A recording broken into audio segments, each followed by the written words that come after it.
শিব ঠাকুরের আপন দেশে আইন কানুন সর্বনেশে, কেউ যদি যায় পিছলে পড়ে পেয়দা এসে পাকড়ে ধরে। কাজীর কাছে হয় বিচার, 21 টাকা দণ্ড তার। মোদী সরকারের 3 ফৌজদারি আইন নিয়ে অনেকটা এমনটাই মত বিরোধীদের। এক দুটি নয়, 3 আইনে গুচ্ছ আপত্তি তুলেছে বিরোধী শিবির। দেশের প্রবীণ আইনজীবীদের একাংশেরও একই মত। গত ডিসেম্বরে সংসদের 2 কক্ষে 146 জন বিরোধী সাংসদকে সাসপেন্ড করা হয়। কার্যত বিরোধী শূন্য সদনেই পাশ করিয়ে নেওয়া হয় 3 আইন। আলোচনা ছাড়া আইন পাশের তীব্র বিরোধিতা করেন রাহুল গান্ধী।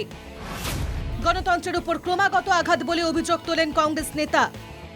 সোমবার আইন কার্যকর হওয়ার আগে কোমর বেঁধে নেমেছেন বিরোধীরা। শুক্রবার সুপ্রিম কোর্টে জনস্বার্থ মামলা দায়ের হয়েছে। লোকসভায় কংগ্রেস সাংসদ ও আইনজীবী মনীষ তিওয়ারি মুলতবি প্রস্তাবের নোটিশ এনেছেন। Those criminal laws which are to be implemented from the 1st of July 2024. So an adjournment notice had been given on NEET by the India Alliance partners. I had specifically given a notice with regard to the criminal laws that their implementation must be stopped. It's unfortunate that it was not discussed. প্রধানমন্ত্রীকে চিঠি দিয়ে নতুন 3 আইন কার্যকরের সময় পিছিয়ে দেওয়ার অনুরোধ জানিয়েছেন মুখ্যমন্ত্রী মমতা বন্দ্যোপাধ্যায়। 3 আইন নিয়ে সংসদে আলোচনার দাবি তুলেছেন তৃণমূল নেত্রী। নতুন 3 আইনকে ব্রিটিশ জামানার রাওলাট আইনের সঙ্গে তুলনা করছেন আইনজ্ঞদের একাংশ। পুলিশের হাতে অপরিসীম ক্ষমতা দেওয়া হয়েছে বলে দাবি। যথেচ্ছ গ্রেপ্তার ও আটকে রাখার ক্ষমতা পাবে পুলিশ তথা রাষ্ট্র। বাতিল হয়ে যাওয়া রাষ্ট্রদ্রোহ আইনও নতুন মোড়কে ফিরিয়ে আনা হচ্ছে। 1870 সালে ভারতীয় দণ্ডবিধিতে রাষ্ট্রদ্রোহ আইন যুক্ত করে ব্রিটিশরা। 1929 সালে এই রাষ্ট্রদ্রোহ আইনকে রেপ অফ দ্য ওয়ার্ল্ড ল বলে আখ্যা করেন গান্ধীজি। সম্প্রতি রাষ্ট্রদ্রোহ আইন স্থগিত করে দেয় সুপ্রিম কোর্ট। মোদী সরকারের ন্যায় সংহিতায় আবার ফিরে এলো সেই কালা কানুন। অভিযোগ, রাষ্ট্রবিরোধিতার কোনো নির্দিষ্ট সংজ্ঞা নেই নয়া আইনে। বিরোধীদের অভিযোগ, ঔপনিবেশিক আইন বাতিলের নামে আদতে আরও সেই দমনমূলক আইনে ফিরিয়ে আনছেন মোদী সারা।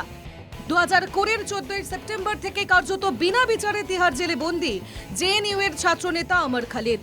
নয়া আইনে বিরুদ্ধ স্বর দমনে এমন আরও ঘটনার আশঙ্কা বিরোধীদের।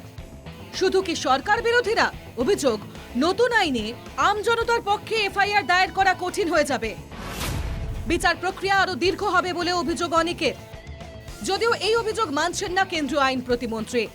बहुत लंबा कंसल्टेशन करके इन 3 कानूनों को लाया गया है। देश की परिस्थितियां के लिए आवश्यक था, टेक्नोलॉजी में इतना डेवलपमेंट हो गया उसके लिए आवश्यक था, और फॉरेंसिक साइंस में इतना डेवलपमेंट हो गया है इसलिए ये आवश्यक था कि अगर ये चेंजेस आ गए तो आने वाले समय में भारत क्रिमिनल जस्टिस सिस्टम का वर्ल्ड लीडर बनेगा।